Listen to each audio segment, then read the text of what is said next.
이 시간 말씀의 제목을 다시 한번 읽어볼까요? 시작. 신앙 고백 나의 하나님. 네, 신앙 고백 나의 하나님.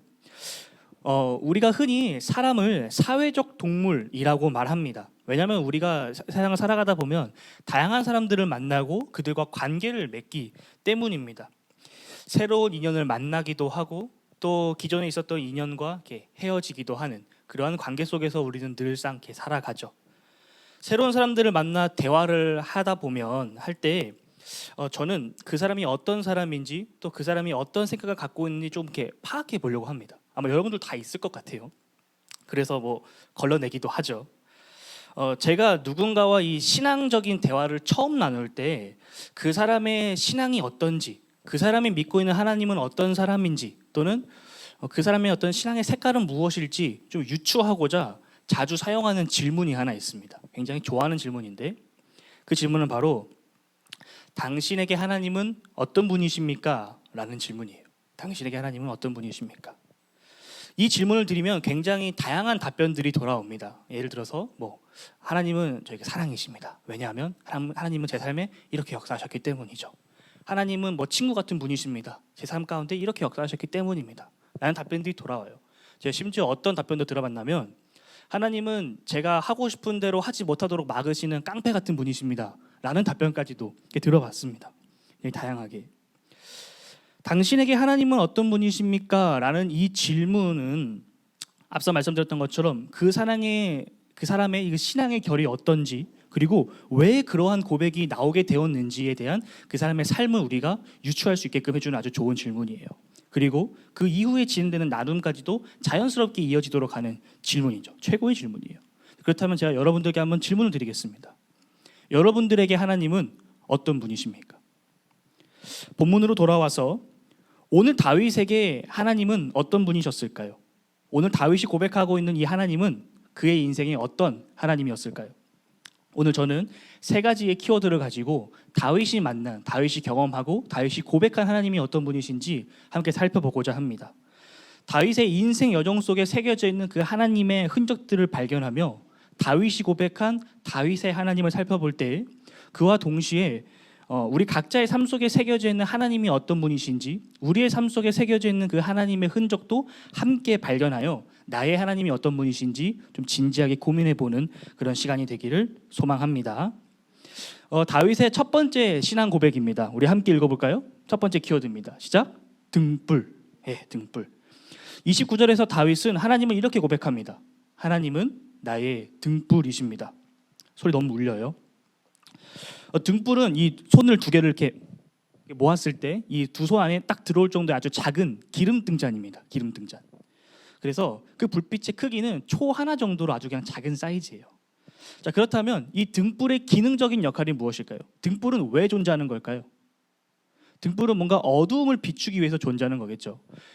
제가 밤에 특히 많이 하는 건데 침대에 누워서 핸드폰으로 이제 플래시라이트를 켜서 안경을 찾는데 핸드폰을 가끔 사용하거든요. 그런 것처럼 이 등불, 이 기름 등잔은 어두움을 비추는 기능적인 역할을 감당하고 있습니다.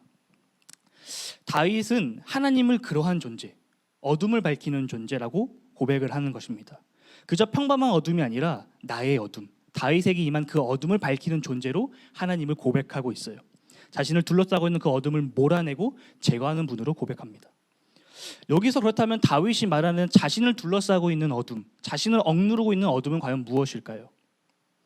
여러분들 어둠이란 단어가 어떻게 느껴지시나요? 이 어둠이란 단어, 그 상태가 어떻게 느껴지시나요? 굉장히 좀 부정적이죠. 뭔가 저기 음침한 뒷골목에서 진행될 것 같은 어떤 그런 부당한 거래, 어떤 그런 모임, 어떤 그 사건들, 그런 것들이 좀 떠오릅니다. 또는 다들 학창 시절에 경험이 있으시겠지만 불이 꺼져 있는 교실에 선생님께서 들어오시면 너네는 무슨 어둠의 자식들이냐 이런 식으로 이렇게 말씀하시죠. 어둠은 좀 그렇게 좀 좋지 않은 부정적인 모습들을 연상시키곤 합니다. 다윗의 인생에 들이었던 수많은 어두움들, 다르게 표현하면 다윗의 삶 속에 임했던 수많은 위기의 사건들이라고 표현할 수 있을 것 같아요. 이스라엘 초대 임금이었던 사울의 이 광기 어린 집착과 이 살인의 위협, 그리고 아들 압살롬의 반란, 그리고 세바를 비롯한 수많은 사람들의 반란과 조롱, 멸시, 그리고 언제나 그 다윗의 발목을 잡았던 죄의 문제들까지, 다윗 때문에 발생되었든 아니면 다른 사람을 통해서 발생되었든 이 수많은 문제들, 이 수많은 이 어두운 그림자들은 한 가지 공통된 특징을 가지고 있어요. 그것은 바로 인간의 죄, 인간의 욕망과 굉장히 밀접하게 연관되어 있다는 것입니다. 자신의 만족을 위해 이 순간의 쾌락을 쫓기 위해 결정했던 그 모든 것들이 공허하고 허무하고 혼란 가득한 어둠의 상태인 거죠. 이 짙은 어둠에 파묻힌 이 다윗의 인생에서 그 어둠을 쫓아내는 빛, 그 불빛, 그 등불이 바로 하나님이라고 다윗은 고백하는 것입니다. 다윗에게 있어서 하나님은 자신의 가장 수치스러운 부분, 가장 연약한 부분, 가장 악한 부분, 가장 죄악된 부분들을 이렇게 걷어내시는, 밝게 비춰내시는 그런 분이라는 거예요. 마치 창세기 1장에서 하나님께서 이 세상을 창조하실 때 땅이 혼돈하고 공허하며 흑암이 깊음 위에 있는 바로 그 상태에서 하나님께서 빛을 창조하시자 그 빛이 어둠을 비추고 어둠은 몰아냈던 것처럼 하나님께서 그 다윗의 그 기도와 간구대로 그에게 구원을 허락하신 거죠. 그의 인생을 드리웠던 어둠을 물리쳐내신 것입니다. 다윗에게 어두운 부분이 있었던 것처럼 저와 여러분들에게도 각자의 삶에 어두운 부분들이 분명 존재합니다. 누군가로부터 받은 상처일 수도 있고 나의 죄악 때문일 수도 있고 우리의 어둠을 구성하는 것들은 굉장히 다양하게 있어요. 저 같은 경우는 대학교 1학년 때 제가 갖고 있었던 가장 큰 어두움은 외로움이었습니다. 외로움. 초중고를 다니는 12년 동안 사실 저는 친구를 사귀는 법을 잘 배우지 못했어요. 어떻게 다가가야 될지도 몰랐고 또 그 무리 가운데서 어떻게 행동해야 되는지도 잘 몰랐습니다. 그래서 제 안에는 어떤 그런 외로움, 친구에 대한 갈급함 이런 것들이 있었어요. 그래서 왜 그런지 모르겠지만 지금 생각해 보면 가끔 제가 우리 교회가 어딘가를 이동할 때 혼자 앞서 가거나 혼자 맨 뒤에서 쫓아가는 게 아마 그런 영향이지 않을까라는 생각도 한번 해봤습니다. 여하튼 이 대학교 1학년을 딱 올라가서 이제 새롭게 시작하는 학기지 않습니까? 새롭게 시작하는 학교고 환경이고 시간이니까 내가 여기서는 친구들을 좀 가능한 한 많이 사귀어봐야 되겠다라는 이렇게 목표를 갖게 됐어요. 근데 문제는 그들에게 다가가는 방법을 몰랐다는 거죠. 그래서 저는 소위 그 잘 나가는 친구들의 모습을 모방하기 시작했습니다. 모방은 창조의 어머니라고 그 친구들의 모습들을 하나하나씩 베껴오기 시작했어요. 예를 들어서 말하는 거는 민수한테서 갖고 오고 또 친구들한테 장난치는 거는 동훈 형제의 모습에서 갖고 온 거죠. 그렇게 수많은 가면들을 쓰기 시작했습니다. 그러던 어느 날 저에게 씌워졌던 이 가면이 벗겨지던 때가 있었는데 그때는 제가 주님과 함께 친밀해지기 시작하면서 그 가면들이 하나둘씩 벗겨지기 시작했어요. 친구를 사귀어야 한다는 갈망, 외로움을 해소해야 된다는 어떤 그런 마음들이 자연스럽게 제 마음 가운데서 다른 친구와 저를 이렇게 비교하더라고요. 그런 가운데서 어두워졌던 제 마음 가운데 예수 그리스도가 들어오니까 예수 그리스도의 그 밝은 빛이 비춰지니까 그런 어둠들이 이렇게 하나둘씩 물러가더라고요.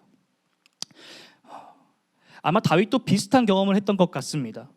우리 주님은 어둠을 밝히시는 분이십니다. 이걸 뒤집어 생각해 보면 우리 주님이 거하시지 않는 곳은 빛이 없는 공간이라는 거예요. 예수 그리스도의 여집합은 어둠인 것입니다. 공허, 혼란, 상처, 아픔, 죄로 가득한 공간인 거죠. 여러분들도 아마 이와 비슷한 경험들이 있으실 것입니다.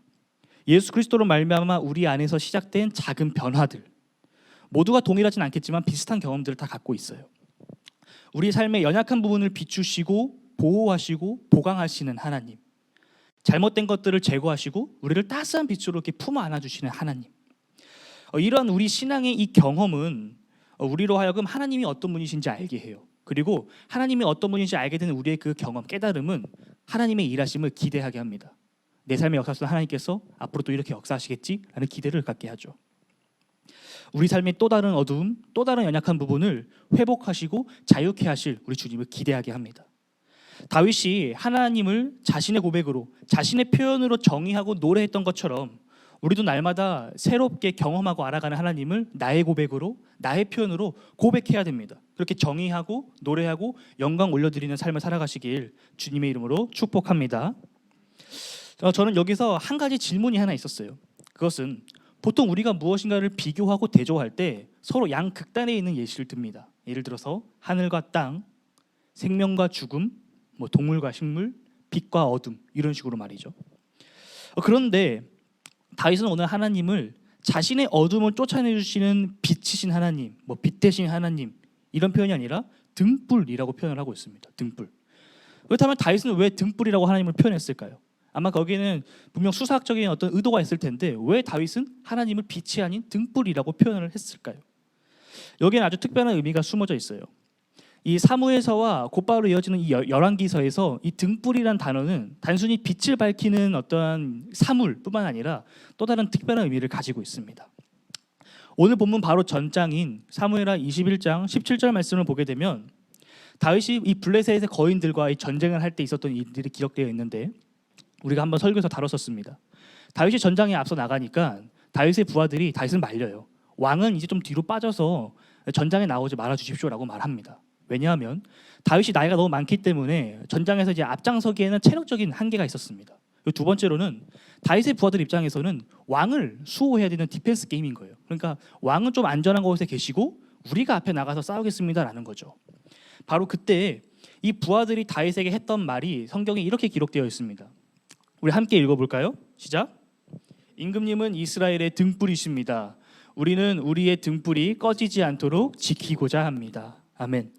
임금님은 이스라엘의 등불이십니다.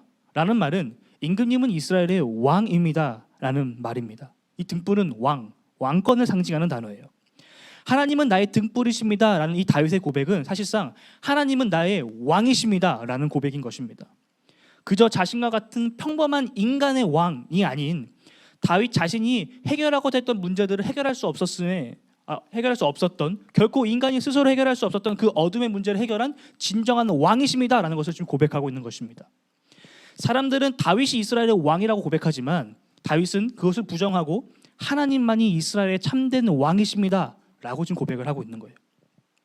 다윗은 자기 스스로 해결할 수 없었던 그 어둠의 문제를 해결하신 그 하나님을 통해 하나님을 의지하게 돼요. 자신이 해결하려고 했었지만 할 수 없었던 것을 행하시는 하나님은 자기보다 더 크고 능력 있으신 분이시니까요. 이러한 경험을 통해 다윗은 하나님을 신뢰하게 됩니다. 그가 어떤 상황에 놓여 있든 지금 그 환경이 얼마나 어렵고 힘들런지 간에 다윗은 그 벽을 뛰어넘을 수 있는 힘을 갖게 돼요. 현실은 비록 바뀌지 않고 그대로일지라도 문제를 뛰어넘을 수 있는 힘이 생긴 것입니다. 신앙의 눈, 믿음의 마음을 갖게 된 것이죠. 하나님으로 말미암아 다윗 안에 있던 이 어둠은 사라지고 그 자리에 소망의 빛이 자리 잡게 된 것입니다. 다윗이 품은 소망은 31절에 있는 말씀처럼 하나님께 피하는 자는 하나님께서 친히 방패가 되어 보호하신다라는 진리를 깨닫는 것으로 이어지게 됩니다. 다윗이 광야에서 끊임없이 경험했던 하나님의 모습이죠. 다윗은 자신의 삶에서 깨달은 이 놀라운 진리를 이 자신의 이 신앙의 중심에 둡니다. 그 중심에 두고 기억하고 고백하는 것처럼 우리 또한 다윗의 삶에서 배울 수 있는 그 하나님의 놀라운 진리를 그리고 우리의 삶을 통해서 깨닫게 된 그 하나님의 놀라운 진리를 기억하며 하나님 안에서 믿음과 신뢰로 든든히 세워지기를 주님의 이름으로 소망합니다. 아멘. 다윗의 신앙 고백 두 번째 키워드를 살펴보겠습니다. 두 번째 키워드는 연단입니다. 연단. 32절을 보게 되면 다윗은 하나님을 반석이라고 고백합니다. 반석. 죄악과 어둠에 요동치는 다윗과는 정반대로 흔들리지 않고 굳건하게 서 있는 반석이라고 고백합니다. 언제나 항상 다윗과 함께 하시며 이 수많은 위기의 순간들 가운데서 다윗을 보호하시고 지키시는 구원의 반석 되신 하나님을 고백하는 거예요. 이어서 다윗은 하나님께서 자기에게 이 베푸신 은혜들을 쭉 나열하면서 우리에게 들려줍니다. 고백을 해요. 하나님은 다윗의 견고한 요새이시며 안전한 곳으로 인도하는 분이시고 암사슴의 발같이 신속하게 움직이게 하시며 자기 자신을 낮은 곳이 아닌 높은 곳에 세우시는 분이라고 고백합니다. 우리가 다윗의 고백 속에서 다윗이 자신의 이 인생을 돌아보면서 고백하는 이 신앙 고백 가운데 우리가 놓쳐서는 안 되는 것이 하나 있어요. 그것은 바로 우리의 생각만큼 다윗의 삶에서 이 드라마틱한 반전의 역사는 별로 없었다라는 거예요. 다윗을 우리가 성경에서 보다 보면 다윗을 너무 영웅적인 인물로 우리가 치부할 때가 있는데 사실 다윗은 우리와 동일한 똑같은 사람입니다. 다윗은 우리와 같이 동일한 한계가 있었고 배고픔을 느끼고 피곤함을 느끼는 사람이었으며 우리와 똑같이 24시간의 그 한계 속에서 살아가던 사람이었어요. 지극히 평범한 한 인간이었다라는 것입니다. 마블에 나오는 어떤 그런 초자연적인 히어로가 아니라는 거죠. 결과론적으로 다윗의 삶에 임했던 그 위기의 순간들은 다 해결되었습니다. 그러나 그 위기가 해소되고 해결되기까지는 우리가 지금 살아가고 있는 인생처럼 상당한 시간이 걸렸다는 있었다라는 것입니다. 다윗이 사울을 피해 도망 다닐 때 얼마나 많은 시간들이 소요됐습니까? 그가 척박하고 먼지 날리는 그 광야에서 무려 10년이라는 시간 동안 도망자의 신세로 사울을 피해 다니지 않았습니까? 그리고 사울이 전쟁에서 죽고 난 다음에 다윗이 왕이 되었을 때도 온전한 왕이 되지 못했죠. 그저 반쪽짜리 왕으로서 7년 6개월 동안 이 남쪽에서만 통치를 하게 됩니다. 이어서 압살롬을 피해 또는 다른 반역자들을 피해 도망 다녔을 때는 뭐 말할 것도 없죠. 이 다윗이 하나님의 은혜를 깨닫고 난 다음에 그의 상황에 어떤 외적인 이 드라마틱한 변화는 거의 없었어요. 그렇다고 아무런 변화가 없었던 것은 아닙니다. 다윗 안에 한 가지의 변화는 일어났었어요. 그것은 바로 그의 시선이 변해졌다는 것입니다. 문제를 바라보던 다윗은 이제 문제 너머에 계신 분을 바라보게 돼요. 하나님은 상황을 걷어가시는 분이라기보다는 그 상황을 이겨낼 수 있는 힘을 주시는 분이라는 사실을 깨닫게 됩니다. 혹시 사진 하나 보여줄 수 있나요? 혹시 이 영화를 아시나요? 프랭크 vs 갓이라는 영화인데 아무도 모르시는 것 같아요. 2014년 미국에서 개봉했던 코미디 멜로 영화입니다. 이 영화의 내용을 잠깐 설명해 드리자면 이 토네이도로 인해서 이 프랭크 씨의 집이 이렇게 파손되게 돼요. 그래서 이 프랭크 씨가 하나님을 고소하는 겁니다. 하나님한테 소송을 제기하는 거예요. 현실에서는 애시당초 불가능한 일이지만 영화니까 이 법정에서 이 원고, 이 프랭크 측 변호사가 이 피고 측, 이 하나님의 대리자로 참고인으로 나왔던 신부님 같아요. 로만 카라라고 있었거든요. 신부님을 이제 신문하는 장면입니다. 영상은 준비를 못했어요. 자, 그때 이 변호사가 이 신부님한테 이런 질문을 해요. 왜 좋은 사람들에게, 왜 선한 사람들에게 나쁜 일이 일어나는 것입니까? 라고 질문을 합니다. 자, 그때 그 신부님이 이렇게 말을 합니다. 우리가 믿음을 갖고 있는다면 우리 주변에서 발생되는 그 수많은 사건들은 모두 다 의미를 가지고 있습니다. 라고 이야기를 해요. 자, 그러자 변호사가 다시 신문을 해요. 그런데 왜 사랑의 하나님은 이러한 비극적인 일이 일어나도록 우리를 내버려 두시는 겁니까? 혹시 우리가 고난받기를 원하시는 거 아닙니까? 라고 신문합니다. 그때 이 신부님이 하신 말씀이 제 마음을 울렸는데 이분이 이렇게 말씀하십니다. 제가 힘을 달라고 기도할 때 하나님께서는 저를 강하게 만들기 위해서 어려움을 주셨습니다. 제가 지혜를 달라고 기도했을 때 하나님께서는 해결해야 할 문제들을 주셨습니다. 제가 용기를 구했을 때 하나님께서는 극복해야 할 위기들을 주셨습니다. 제가 사랑을 구했을 때 하나님께서는 도움을 필요로 하는 사람들을 주셨습니다. 그래서 맨 마지막에 하는 말이 제 기도는 응답되었습니다. 라고 말합니다. 이 진리를 아는 것이 너무나도 중요해요. 하나님은 상황을 걷어가시는 분이라기보다는 우리로 하여금 그 상황을 돌파하고 뛰어넘을 수 있도록 해결할 수 있도록 해주시는 분이십니다. 시선을 바꿔주시는 분이에요. 다윗이 하나님을 의지한다고 해서 아무것도 안 하고 가만히 있어서 기도만 하면 하나님께서 문제를 해결해 주시는 그런 분이 아니십니다. 우리 하나님은 35절 말씀을 보시기 바랍니다. 하나님께서는 다윗에게 싸우는 법을 가르쳐 주셨어요. 세번역 성경은 하나님께서 다윗에게 전투 훈련을 시키셨다. 공동 번역은 다윗을 조련시키셨다라고 말하고 있습니다. 그 트레이닝이 여기서 사용됐어요. 하나님께서 다윗을 훈련시키셨기 때문에 다윗은 나무가 아닌 놋, 브론즈로 만든 이 활이라도 당길 수 있는 강한 힘을 갖게 되었습니다. 하나님께서 다윗에게 든든한 방패가 되어주셨기 때문에 다윗은 담력을 키워 두려워하지 않고 온유한 마음을 가질 수 있게 되었어요. 하나님께서 다윗의 걸음을 넓게 하셨기 때문에 위풍당당하게 하셨기 때문에 다윗은 발을 잘못 디뎌 미끄러지거나 부들부들 떠는 것이 아니라 활개치며 전장을 누빌 수 있게 되었습니다. 삶의 위기의 순간을 극복할 수 있는 힘을 주신 거예요. 여러분, 문은 벽에다가 만드는 것입니다. 그 단단한 벽에 문을 만들 수 있는 그 구멍을 뚫을 수 있는 힘은 하나님께서 주시는 거지만 그 구멍은 우리가 뚫어야 되는 거예요. 물론 그 구멍을 뚫을 때 많은 힘이 들겠죠. 어쩌면 다칠 수도 있습니다. 하지만 하나님과 우리 사이를 막고 있는 그 어둠의 벽을 뚫어야지만 우리는 비로소 하나님께로 나아갈 수 있는 거예요. 하나님이 어떤 분인지 우리가 보다 명확하게, 보다 더 폭넓게 이해할 수 있는 것입니다. 신앙생활에서 굉장히 중요한 것 중 하나가 바로 연단이에요. 이 두 번째 키워드 연단. 사극 같은 걸 보면 검이나 농기구를 만들 때 뜨겁게 불에 쇠붙이를 달군 다음에 망치질을 하는 장면이 나옵니다. 이게 바로 연단이에요. 연단을 많이 하면 많이 할수록 그 쇠붙이, 검이든 농기구든 더 단단해집니다. 왜냐하면 이 불로 담그고 망치질하는 가운데 그 쇠붙이 안에 있었던 불순물들이 하나둘씩 제거가 되거든요.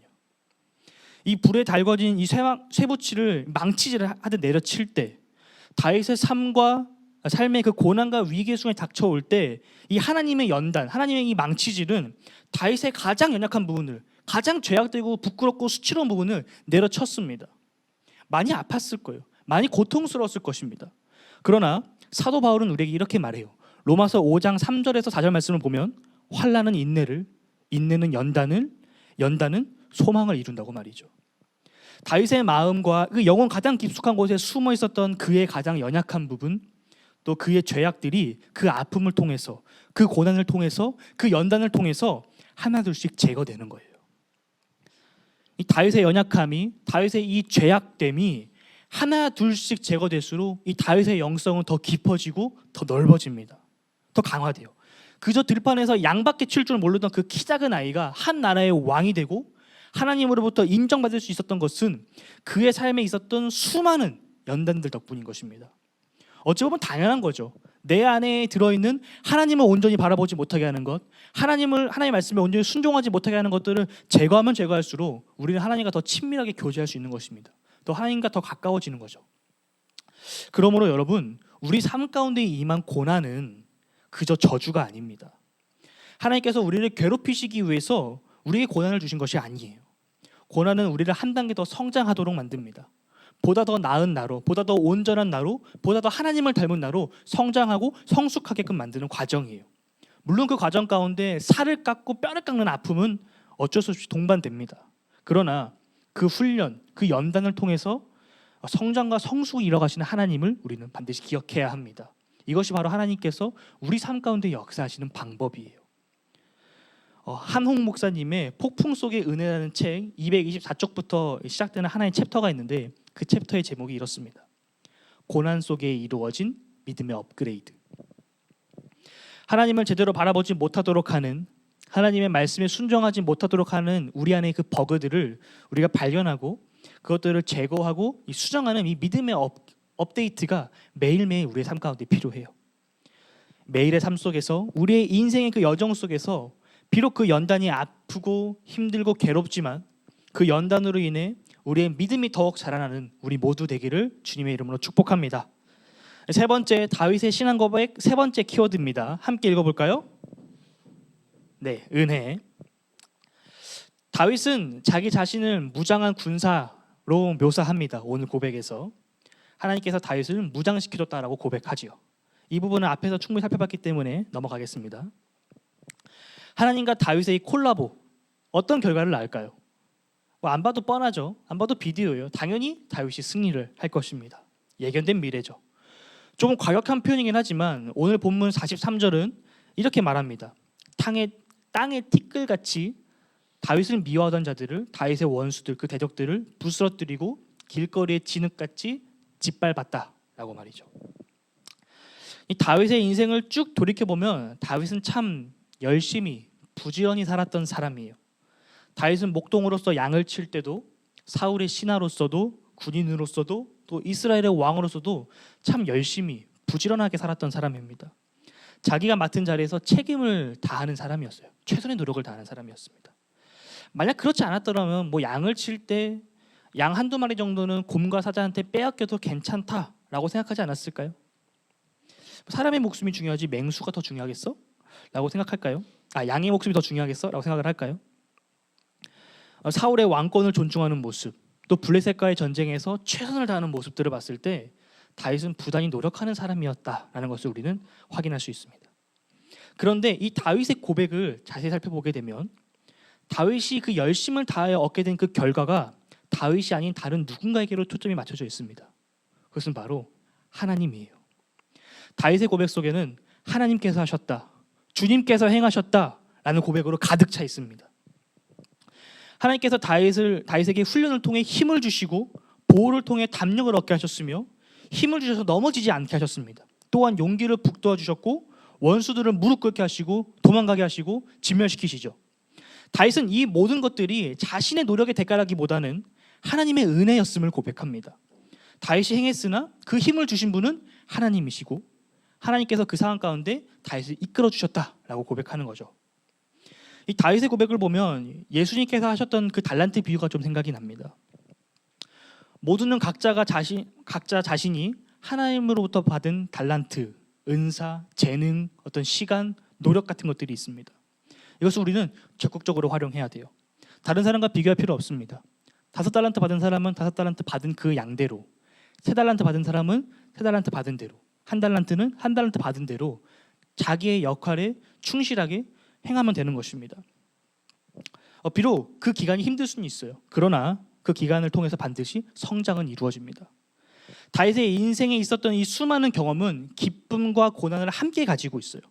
감사와 슬픔 속에서 발견하고 경험된 하나님과 그분의 성품, 그리고 그분의 일하심, 연단을 통해 성장을 이루시는 하나님의 계획 속에서 다윗은 육체적으로 성장했습니다. 그리고 유능한 장수로서 전략적인 스킬도 성장했어요. 왕으로서의 통치력과 정치력도 향상되고 발전되었습니다. 그뿐만 아니라 하나님을 의지하고 신뢰하는 이 믿음과 영성 또한 깊고 넓어졌어요. 성숙해졌습니다. 다윗이 했으나 다윗이 한 것이 아니라는 것은 그 모든 순간에 하나님께서 함께 일하고 계셨기 때문인 것입니다. 다윗은 그 하나님을 잊지 않고 바라봤고 기억했기 때문인 거죠. 우리의 삶에 주어진 이 모든 것이 하나님의 은혜임을 잊지 말아야 합니다. 역사의 주관자 되시는 하나님께서 우리의 삶에 큰 관심을 가지고 불꽃 같은 눈동자로 지켜보고 계시며 우리의 필요로 하시고 때에 맞춰 공급해 주시기 때문입니다. 그러기에 우리가 고백할 수 있는 것은 하나님의 은혜밖에 없다라는 것입니다. 말씀의 결론을 맺겠습니다. 오늘 우리가 함께 살펴본 이 다윗의 고백은 다윗의 이 신앙 고백인 동시에 다윗이 믿고 또 이해했던 하나님이 어떤 분이신지에 대해서 분명하게 드러내고 있습니다. 오늘 본문에 기록된 이 다윗의 고백은 지식적인 알미라기보다는 다윗의 삶 가운데 경험하고 체험되었던 하나님에 대한 깨달음과 이해예요. 이것을 구약 성경에서는 히브리어 야다라고 합니다. 이 야다는 알다라는 말로 번역할 수 있는데 여기서 이 깨달음은 단순히 지식적인 깨달음이 아니라 우리가 삶을 살아가면서 경험하게 되는 또 체험하게 되는 것들을 통해서 알게 되는 것, 깨닫게 되는 것을 의미합니다. 창세기 22장에서 아브라함이 이삭을 하나님께 번제로 바치는 이야기가 기록되어 있어요. 아브라함과 이삭이 믿음으로 하나님께 자신들을 내어놓습니다. 그 믿음으로 말미암아 하나님께서는 아브라함이 그제서야 하나님을 경외하는 줄을 알았다라고 말씀하시죠. 그리고서는 미리 준비하셨던 그 수량을 아브라함에게 주십니다. 아브라함이 그 수량을 잡아 번제를 하나님께 드리면서 깨닫고 고백한 것이 바로 여호와 이레예요. 하나님께서 준비하신다라는 고백입니다. 이 사건을 전후로 아브라함이 믿었던, 아브라함이 이해했던 하나님이 과연 동일하다고 우리는 말할 수 있을까요? 그럴 수 없어요. 물론 아브라함은 하나님께서 행하신 일, 비록 자기 자신은 그 일이 무엇인지 잘 알지 못하지만 한 가지 확실한 것, 하나님의 뜻이기에 순종하는 믿음으로 나아갔지만 그 사건을 계기로 아브라함은 하나님의 플랜은 완벽하다라는 사실을 아마 뼈저리게 깨달았을 것입니다. 아브라함의 인생에서 그의 믿음은 이 성장 곡선을 그리거든요. 이렇게 올라가는데 시간이 지날수록 갈대아 우르에서 나왔을 때, 아버지와 친척과 고향의 집을 나왔을 때, 바로에게 아내를 빼앗길 뻔했을 때, 그리고 이삭을 낳았을 때, 그의 사건의 굵직굵직한 사건들마다 경험하는 하나님으로 인해서 아브라함은 시간이 지날수록 하나님이 어떤 분이신지 더 깨닫게 돼요. 더 깊이 교제하게 됩니다. 그리고 그의 삶도 하나님을 닮아 점점 변해가죠. 성경에 기록되어 있는 수많은 고백들, 아까 말씀드린 하나님께서 준비하신다는 여호와 이레, 그리고 에스겔이 고백했던 여호와 삼마, 여호와께서 여기에 계시다, 또는 여호와 라파, 하나님께서 치료하신다, 와 같은 이러한 하나님의 성품과 능력은 과연 경험하지 않고서 우리가 고백할 수 있을까요?